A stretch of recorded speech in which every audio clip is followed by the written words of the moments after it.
This is the original esport racing game. This is iRacing.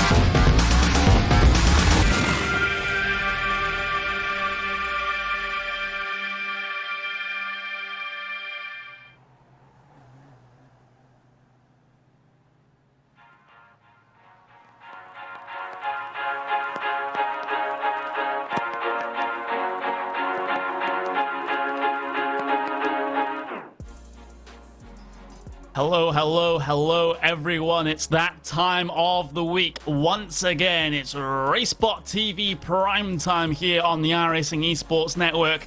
I am Connery Maddock, and joining me on the commentary as ever, it will be the one, the only Mr. Will Vincent, and we've got a little bit of a special treat for you today in terms of the track choice that is for certain. This is the Grand Touring Cup at the New Hampshire Motor Speedway road course, and we alluded to this racetrack a little bit sort of towards the post-race broadcast last week, but this one's going to be an interesting one, Will. We have that sort of uniqueness of the Roval here today, and, well, it's, you know, unique in terms of it being a slightly different Roval from the Rovals that we usually see as well, it going outside the circuit and a huge amount of elevation change to boot.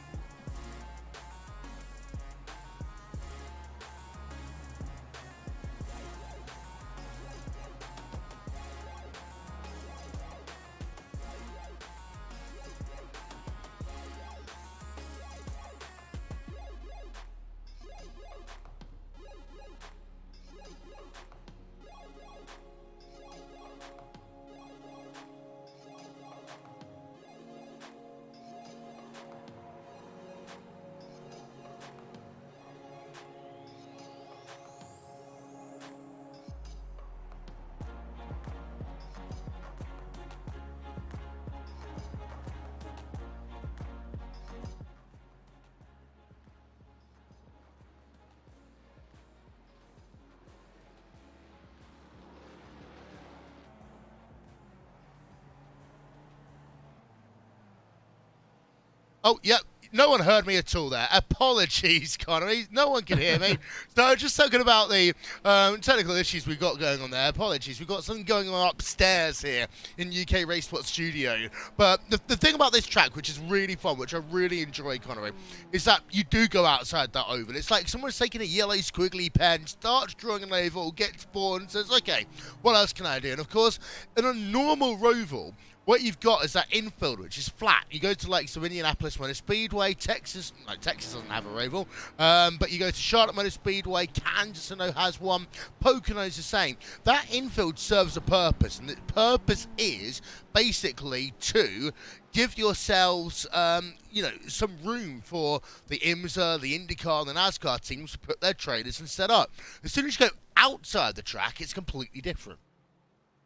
Yeah, absolutely. And it's not a track that we often get to see here on iRacing. It does sometimes appear in the smaller club series like the Skip Barber Formula 2000s and, of course, here in the iRacing Grand Touring Cup. But when it comes to the high level of iRacing, then it's not a track that's really common on the calendar. So for a good couple of drivers here today that are actually used to that higher level of iRacing, this might just be a little bit of something different that they'll actually have to get used to here.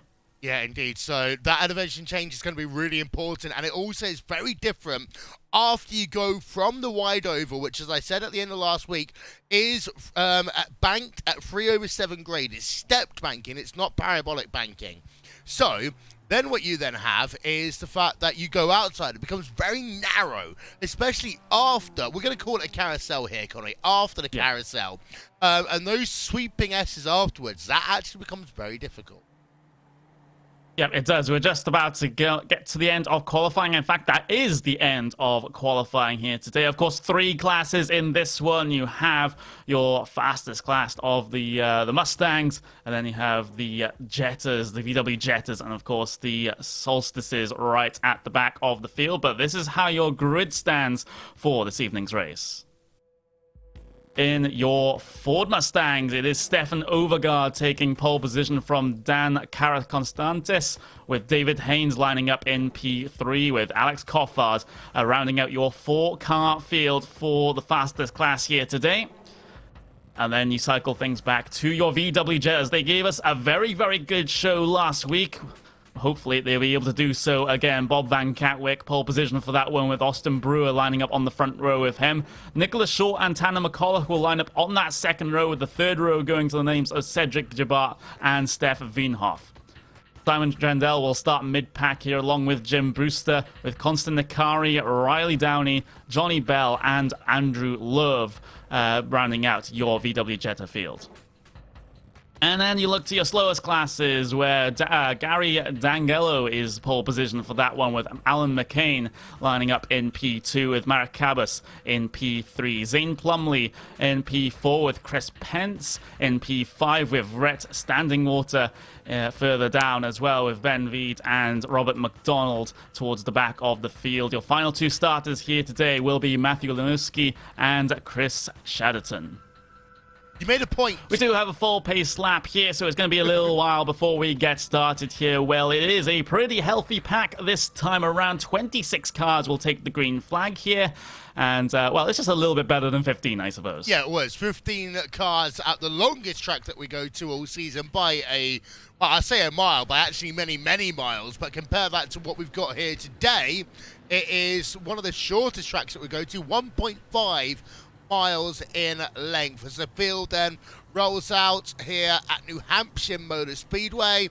And this is the interesting thing as well. So for turn number 1 and 2, rather than using the oval, they will do a bit of a sweep, a bit like the MotoGP layout at Indianapolis that we saw them run when they used to go there. As we can see, our front leading class of field now just heading himself into actually the trouble corner on this racetrack. It funnels down. It is maximum 2 cars wide, and of course you've got a tyre barrier and also a solid concrete barrier there if you don't stop on time.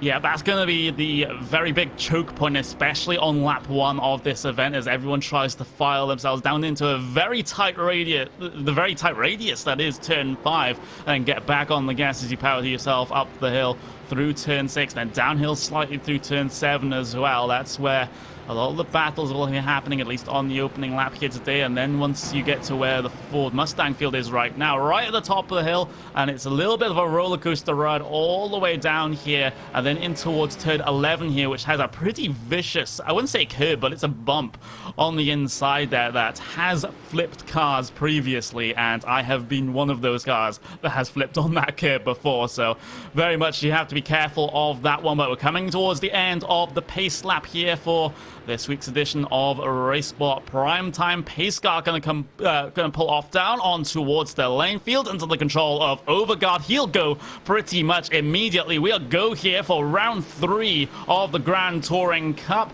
Well, the 4 Ford Mustangs stalling themselves down in towards turn 1, single file almost immediately. Here come your VW Jettas, 4 wide. Why not? Down in towards turn 1. I saw 5 wide there in towards 1, and the number 7 machine, it looked like the number 7 machine there, going all sorts of random locations. We got a crash as well. Number 16, the Pirelli car turned around. That was Andrew Lowe early on involved in that one, I think, as well.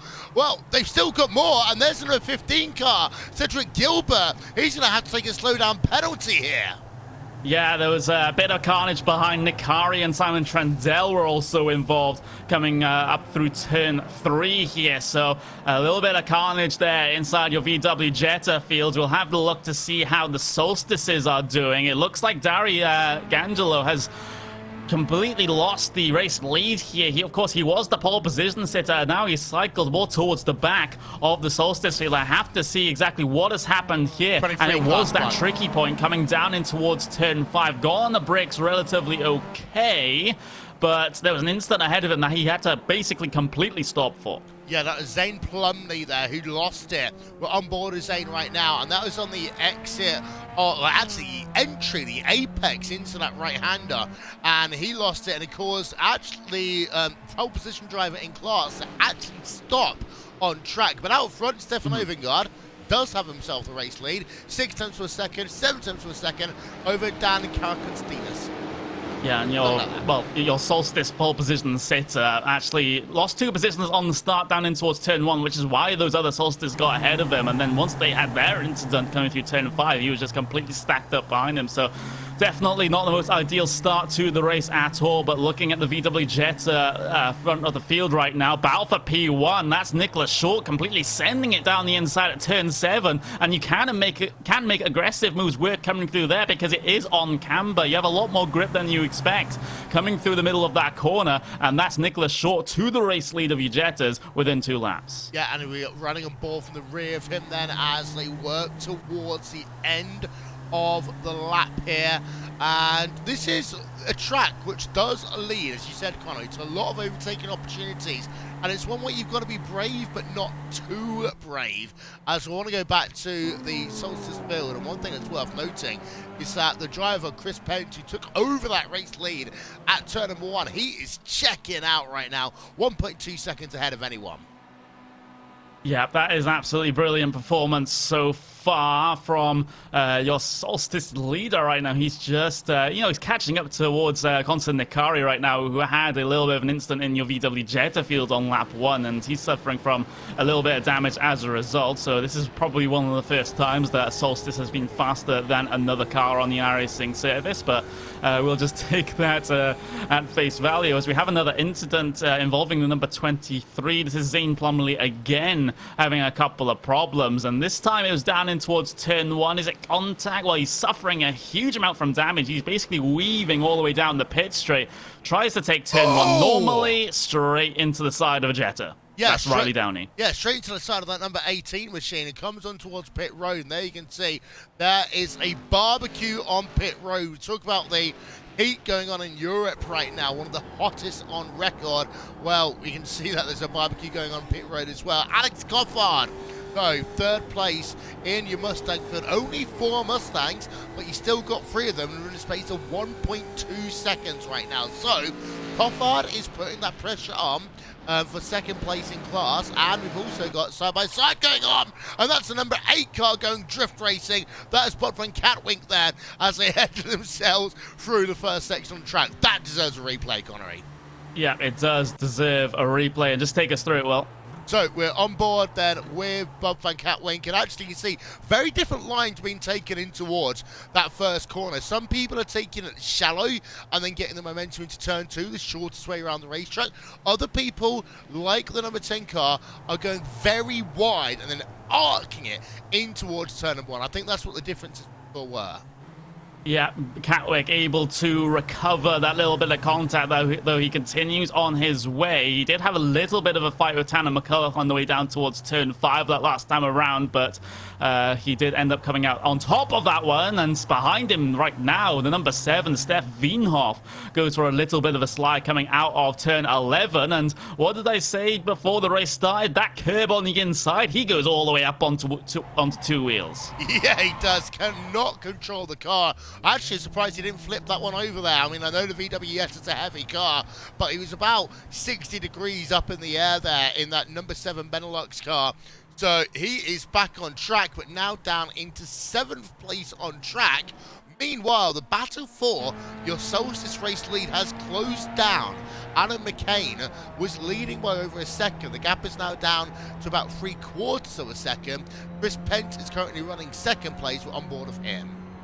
Yep, we are on the way down towards turn 1. Of course, at speeds not usually suited to this racetrack here in the Solstices. Of course, this track is more suited to the NASCAR side of things, the NASCAR trucks, the NASCAR Cup cars, of course, and well, it does mean that those bankings can still be a little bit tricky even in slower cars. Of course, you do have the progressive banking here at New Hampshire where at different points during the corners, the actual track surface is slanted at very different angles, which can lead to some different lines being used at least on the oval side of racing here, is actually we have a battle for the race lead for your Ford Mustang field, and that's Alex Coffat all the way through to the race lead. Stefan Overgaard now is at risk of falling down into P3 because there is Karakan Solstice then down the inside at turn 5, cuts across the corner a little bit, but not going to get a slowdown penalty in this particular instance, but he does lift out, so that might not be a done deal. As Stefan Overgaard, he will retain P2, but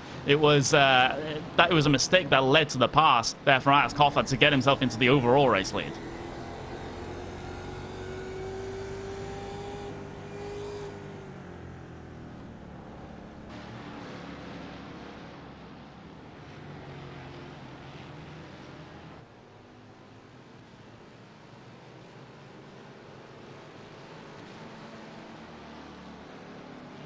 So having a look, here at Alex Coffard, we're just looking at a replay there, Connery, and it's worth noting 2 huge fast cars in the field here today. Alex Coffard leading the way, and he's got himself that gap now over Stefan Overgaard, but that number 1 was putting the pressure on. I think that he's being conservative. Of course, the highest I-rated driver in the field by some margin here today is David in that number 1 machine. Dan even, not David, Dan. Let's get that one right, shall we? But I just think he didn't want to force it down on Overgaard and end up potentially losing that race car. But we have got a good battle, though, going on for your lead in class in both of... Actually, no, only now your Ford Mustang field, because it's opened up dramatically 2.1 seconds in your Solstice field.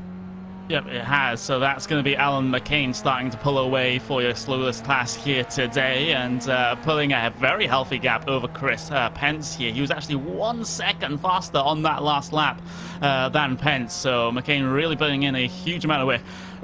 The thing is, I've only just realized this, Will. McCain, Pence, certain names of American politicians. That's a good one. I like that. I've literally only just noticed. And of course, New Hampshire is a key battleground state as well. Yeah. In terms of presidential elections. So I'm going to have to say, I know it's not the correct spelling of McCain. Of course, the former Republican senator. But it's also a Brit versus a Texan going on right now as they battle it out for first place in class. And behind, though, it's going all forms of weird. Ben Weed in 3rd place. You got Gary Donago in 4th place. And, of course, you talked about that number 12 car early on. Led the field in class to the green flag here, Connery, but has since had issues. Yeah, he has. He's steadily been trying to work his way back up this one, and, well, P number 3 might be on the cards here. The 2 cars further down the road are perhaps a little bit too far afield for Daniela to try and catch at this stage, but this is the first lap run procedure that we'll have here. This is the Ford Mustangs coming through on the Solstices, and they might just mix things up a little bit because Dangelo's now coming under threat from the car of Marek Kabus here, coming through NASCAR turns 3 and 4. This is turn 12 and 13 on this road circuit. Kabus trying to make it work on the outside through there, but the progressive banking isn't really going to help him. It's more that 2nd/3rd line where the most banking is here at this racetrack, and Kabus just slingshots it around the outside, very deep on the brakes in towards turn 1, but he's able to make it work. That's exactly what I was saying earlier on, Connery, the fact there's 2 different lines around here, especially on what I like to call the A layouts here at New Hampshire, because you've got the option of either running the turn 1 and 2 NASCAR track, turn 3 and 4 NASCAR track, both of them, or none of them. So I actually prefer this layout where you've got to slow it down from the front straightaway into turns 1 and 2 because it's got a wider arc corner abilities compared to when you come off of this section that we're riding on board as Stefan Overgaard right now, that outfield section. Once you come back on here, if you're running NASCAR turn 3 and 4, it does take you a while to get up to speed, but it's better in my opinion than running the Mickey Mouse section that's down on the inside, which always really awkwardly cuts off pit road as well. Yep, it does. Of course, no scheduled pit stops in this one, but it is a slightly more technical portion of the circuit. So they're going on to the turn 3 and 4 oval here. Most of the cars actually sticking towards that inside line, and actually Cabas going right towards the grass. So on the apron, if we're talking about oval racing here. of course, going to be legal in this particular instance as we have a battle for the Mustang race lead. Stefan Overgaard has got himself back through, but has he overcooked it here? He's slow off of the corner of turn 3 and now on the way down towards 4 and then 5. Alex Coffard on the outside here. He can't shut the door just yet. Overgaard still has a nose in here, and they'll take the battle all the way up the hill. There's a big old slide there for Alex Coffard, but he still retains the race lead. Overgaard all over the back of him, though, as they head into this camber turn 7. Overgaard's so aggressive through the middle of the corner, trying to chase his competitor all the way up the hill. Has to back out, though, otherwise they would have collided up and towards turn 9. I was going to say, great racing. Coffard was a little bit aggressive there, coming off the carousel, but the huge ass car doing a good job of keeping that race lead after losing it. And that's the thing, you have the outside line into that very difficult right-hander. Actually, it's the advantage, Connery, because if you're on the inside, you've really got to be careful, because otherwise you end up almost running into the car in front of you. You don't have much room to maneuver at all. But actually, now Overgaard's under pressure for second place, and this is one example of the inside line working into one. Yeah, inside line works into one, but the only reason that Carroll can stand is because they're able to do that. So Overgaard and David Haynes, they collide on the exit of NASCAR turn 2 there, and that was Overgaard perhaps forcefully shutting the door there, not really giving David Haynes a line through the corner, and they come together. So that has pretty much halved this battle here for the race lead. But I'm just going to go talk a little bit about Carlo Constantis' move over Overgaard. And that was because he was running what was the ideally faster line through NASCAR's turn 3 and 4. He was sort of sticking towards the middle of the track where there is a lot more camber. Overgaard was parked on the inside where it's a little bit flatter. And Carlo Constantis was able to carry so much more speed. Yeah, and again, you know, there's a difference in 3 degrees of banking at the bottom, 7 degrees up top, as we're looking at the replay there. So he was a lane up, but a degree of banking on these cars does really help. If you ever want to know what it's like, go to a track like Centripetal Circuit, for example, and just try and understand how the car handles. We see a final replay of what happened there between David Haynes and Stefan Overgaard, and David Haynes in that Dick Insider-sponsored car. Well, I think Overgaard would like a Dick Insider after that, as that is a pun intended, of course, as Overgaard is on towards pit road. Yes, he is. He had a little bit of a later incident as well, so bringing that car down onto the pit lane, get maybe some optional repairs done, and then maybe get back out there for the end of this race. But free wide, turn P2 in your Jetta class. We've ignored them. They're going free wide past the stripe. Yes, they are. Dan Brewer way towards the outside through turn 1. He's able to return to the racing line for 2. Then into 3 is the outside line for him. He can carry so much speed around there, surprisingly so as well. And here comes Tanner McCulloch, now 3rd in line, looking to make a move over Van Katwijk. There's 3 wide into 5, and they're somehow able to make it work. Simon Trendell just completely and utterly sent it, and they all survived to fight another day. Who needs touring car racing when we've got the VW Jetta on iRacing? I mean, that was fantastic racing there by the three as they come into that banked carousel right now. On board of the number 2 car, Simon Trendell managed to get himself up into 4th place, but I think this is going to be one. We're over halfway through the race here. The battle from P1 to P2 is up to 6 seconds in class, Conway. I think we're going to have a fantastic battle though for 2nd place in class. Yeah, they're going to scrap for this one, that is for sure. It seems like Nicholas Short, once he got himself to the race lead, it seems like he hasn't looked back at all. He is coming up on a little bit of traffic here, though, it has to be said, in the form of the rear end of your Solstice field. So he still has to be a bit careful in how he chooses to negotiate the slower traffic here, really having to try to test that multi-class experience. But you're absolutely right. This battle for P2 in your VW Jettas is going to be where it's at. Simon Trendell, he's again looking for a move on Van Katwijk out of NASCAR turn 2. He'll aim for the move around the outside, maybe cut back towards the inside. No, there's Katwijk straight into the back of Austin Brewer, but Brewer's able to recover. Simon Trendell, ever the opportunist, trying to work his way through, but he's only able to gain 1 position. But that was a big shunt there, and it might not be done, because here comes Tanner McCulloch then inside line for turn 7, able to make the move complete over Bob Van Van Katwyk, but that was a good recovery there from Austin Brewer as he got plowed in the rear bumper. It just shows how resilient these cars are. Yeah, there's a replay, and there you can see front end of your picture, the number 8 car.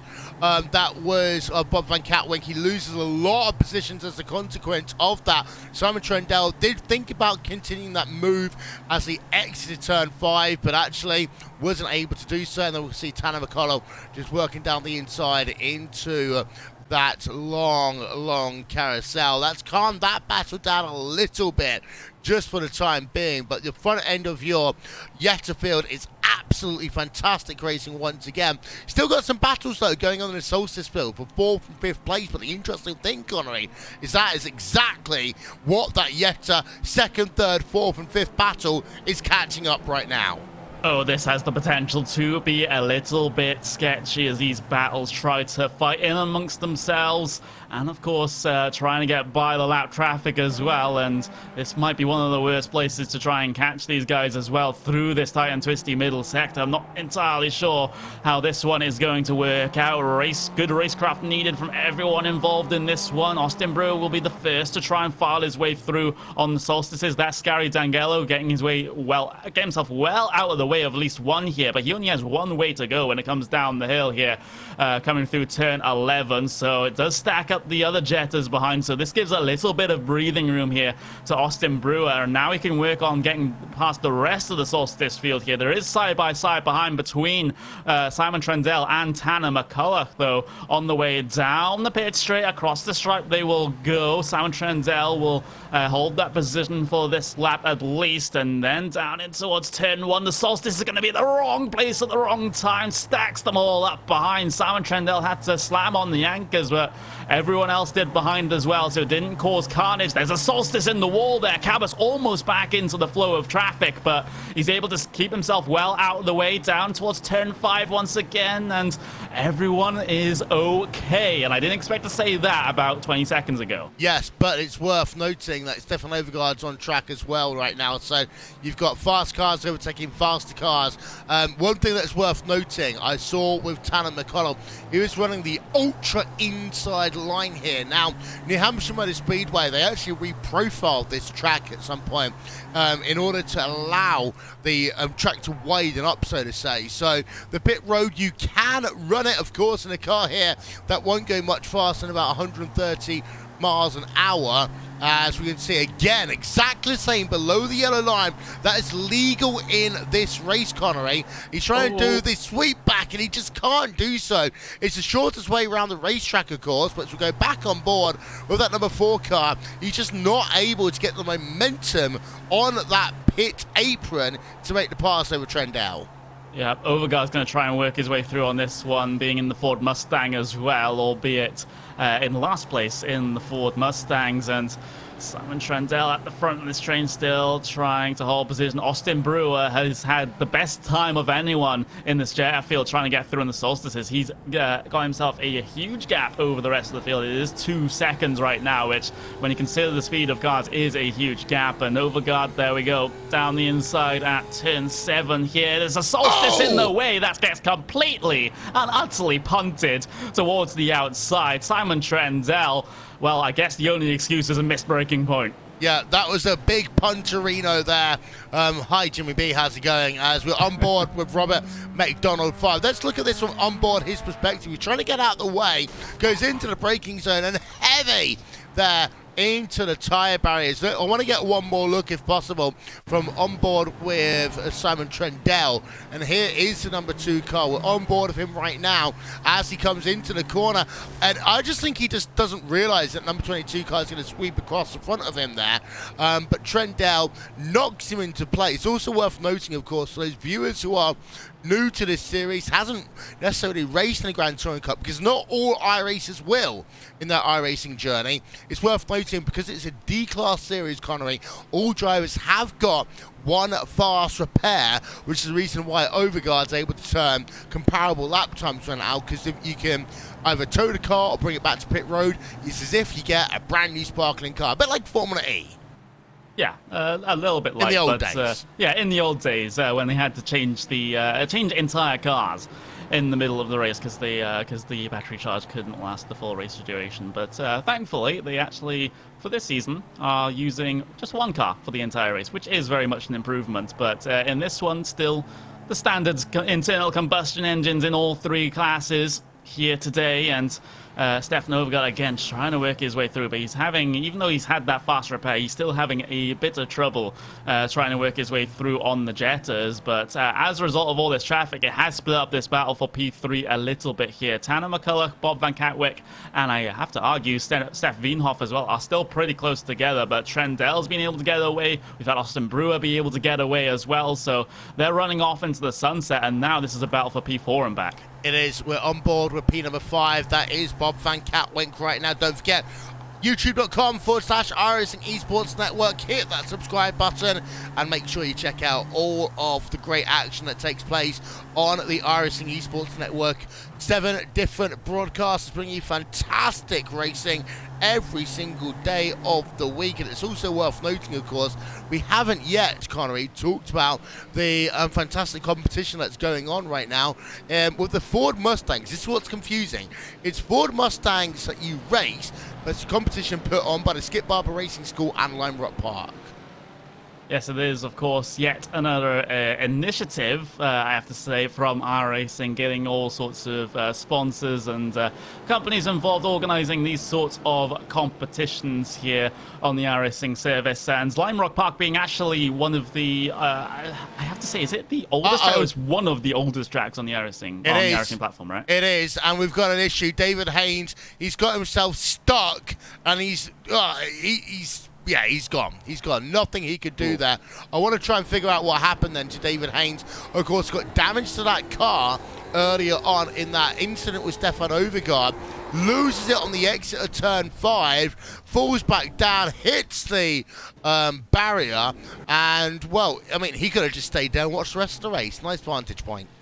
I mean, yeah, it reminds me of places like Donington Park where you could just park your car on the hill and just watch the race from inside your car. I think that's the overall objective that David Haynes has gone for there, but he does end up taking the tow back to pit lane, and at this point I don't think we'll take any further part in the race despite the fast repair, because we only have about a lap and a half remaining of this one. But still, of course, battles to talk about, and the main one, that is going to be for P4 in your VW Jetta class, because Tanner McCulloch, Van Katwick, we've got Wienhoff also involved in this one, all still very much stacked together indeed as they head their way through turn 11. That's Tanner McCulloch going very wide there, coming through that corner out onto the grass, but he's able to recover. And actually Simon Trendell's been reeled back into this one as well, so he might be involved at the end of this lap here.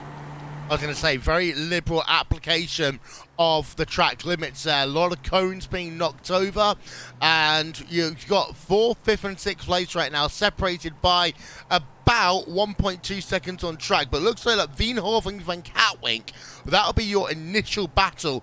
Just to let you know, your Solstice field, they have all spread out. It's a huge lead right now for Alan McCain.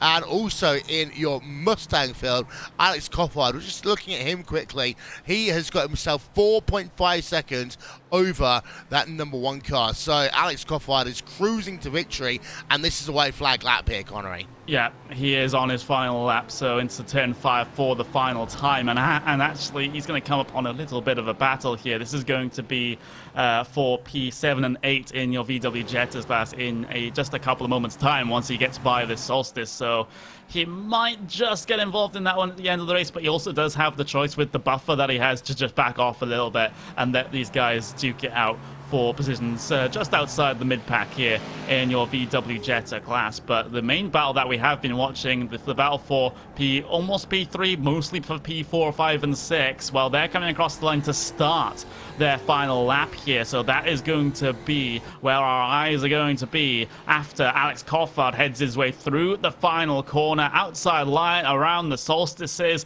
It was a 4-car field in the Ford Mustangs, but all that matters is the P1, the checkered checkered flag out for Alex Coffard. He wins here in the Ford Mustang class. A little bit of a celebratory spin and a wreck there at the end of the race. We, of course, do have Nicholas Short waiting to head his way across the line. He's on his final lap. Of course, we have Alan McCain, who has won the Solstice class here today. But there is still a big question here about P3, P4, P5, and, of course, P6 in your VW Jetta class. They are on their final lap. They're coming through the middle sector right now, and Tanner McCullough is doing all he can to try and lock onto the back of Simon Trendell. He's had a monstrous time coming through this middle sector, but has he overcooked it? Slides it on the entry towards turn 11, and that might just be it unless he gets a mega run, a mega draft coming through the final corner, but sticks towards the extreme inside there, down on the apron, but he's not going to have enough speed to be able to deal with Simon Trendell, so Trendell will come across the line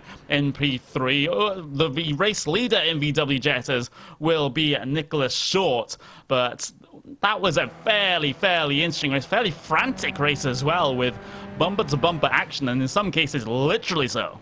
Yeah, we saw a number of instances where the drivers went very touring car-esque on track here today. And again, McCullough had always tried that inside line. Wasn't going to work, really, unless there was a draft somewhere else on track. But Trendell gets himself that bronze medal position. Didn't really talk about Nicholas Short at all in this race, but of course claiming victory in that Jetta field. But also Adam McCain in the number 11 car, well, almost dominant victory in your Pontiac Solstice field here today.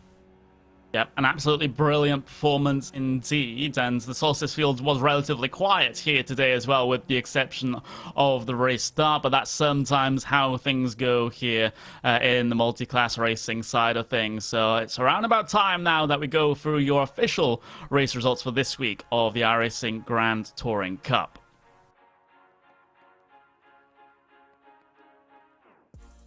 Alex Coffard will win in your Ford Mustangs by 4.4 seconds over Dan Karakonstanstis. We have Stefan Overgaard and David Haynes, your final two finishing positions in your Ford Mustangs.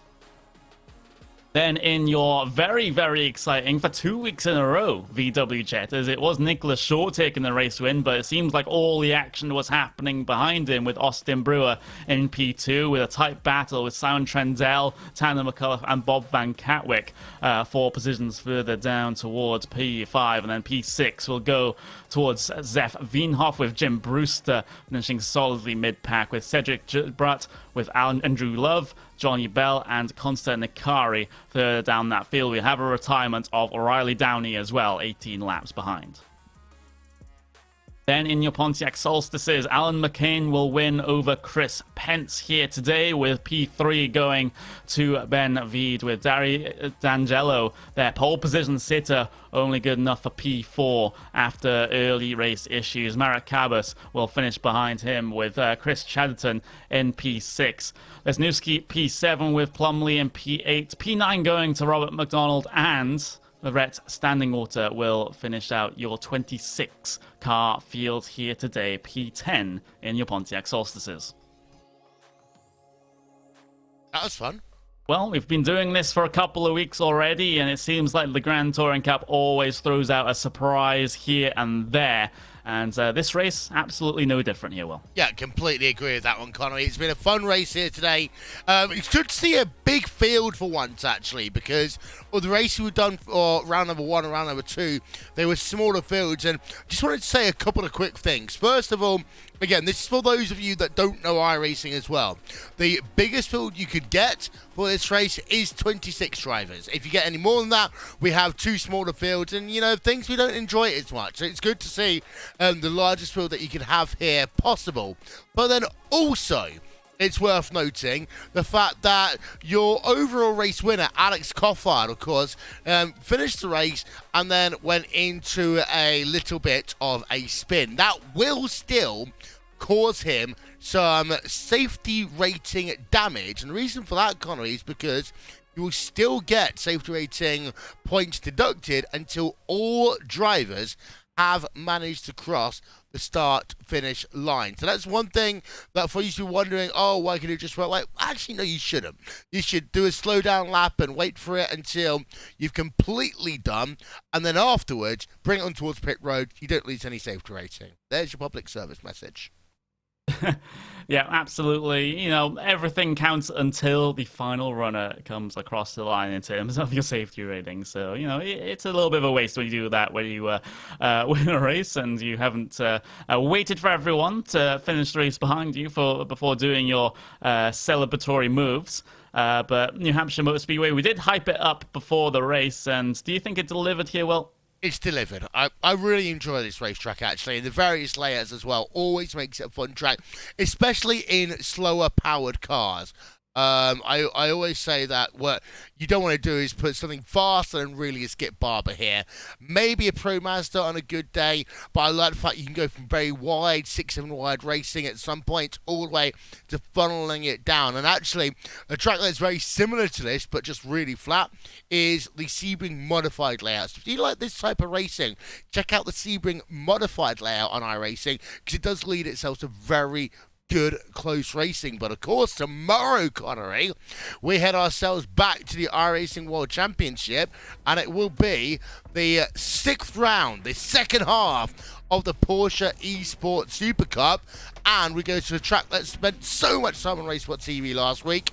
We go to Watkins Glen.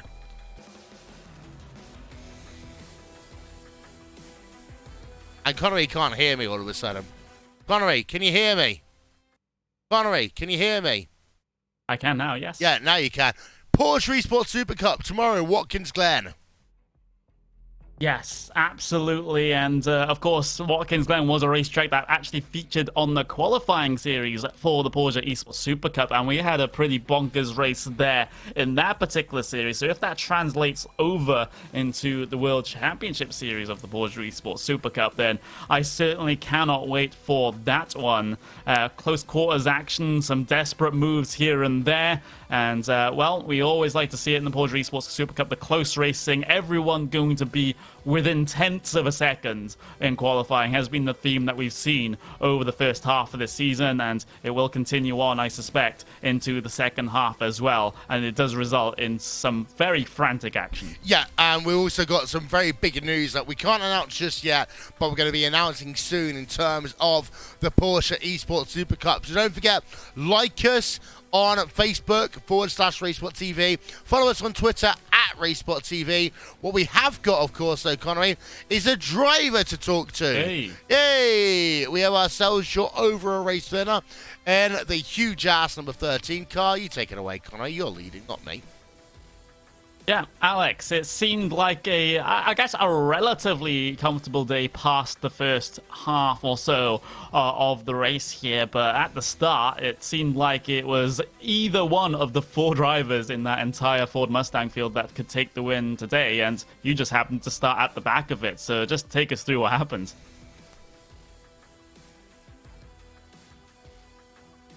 Or not. He probably can't hear us. There we are. Let's try it again. Alex, can you hear us? Yeah, to be fair, I just think you've had bad luck today, Connor. You've had issues with me. Yeah. You've had issues with me trying to get the music and everything to work. You've just had the bad luck here today. And, of course, that's the art of a commentator, learning to fill when we have nothing to talk about, or no one on the other end of the line. Yeah, it's also particularly problematic when you don't know that the other person can't hear you, if you know what I mean. But there we go. We might have some signs of life here for Alex Coffard. So just have a little bit of a test. Yeah. I think there we go. Reset the mic and it worked. There we go. But Alex, just to recap what the question that I asked, you started at the back of the Ford Mustang field here today, and it did seem like any one of you 4 could win this race today. And what happened during the race that meant that you could take it? Yeah, the guys in front of me were insanely quick, so I was really just trying to hang off the rear end of them. And I think I got a little bit lucky. Looks like Fawn might have had a slowdown or something. I'm not really too sure. And then Dan ran wide, so I was able to jump in front of them. And really, traffic it seemed to be pretty intense, but for the most part, I got through it really well. So I was able to hold off Dan's charge because he was really quick. So I kind of lucked out there. Yeah, it seemed like luck was one of the names of the game here today. And when it comes to sort of going through the lapping procedure, especially on the solstices, is there any sort of specific way you approach that sort of situation, in these sorts of slower cars compared to the faster GT3s, GTEs, etc., or is it the same sort of philosophy between the two? I mean, it's a little bit different with the Solstice.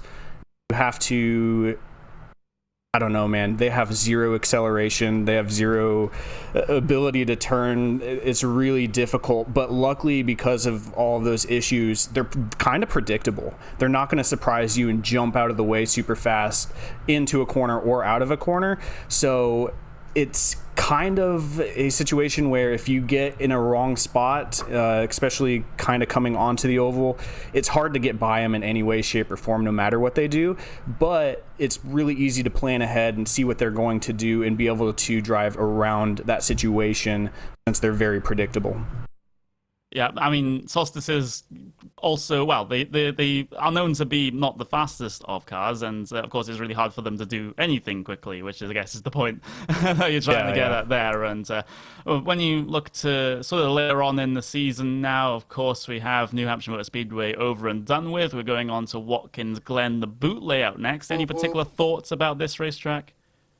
Yeah, I love Watkins Glen. I've been up there with our real-life race team a couple times, and it's one of my favorite tracks. Not one of my best tracks, but love it in real life, love it in the sim. So I'll definitely be here next Friday and go up and have a good time. Hopefully we have a larger field. I think it will be a lot of fun.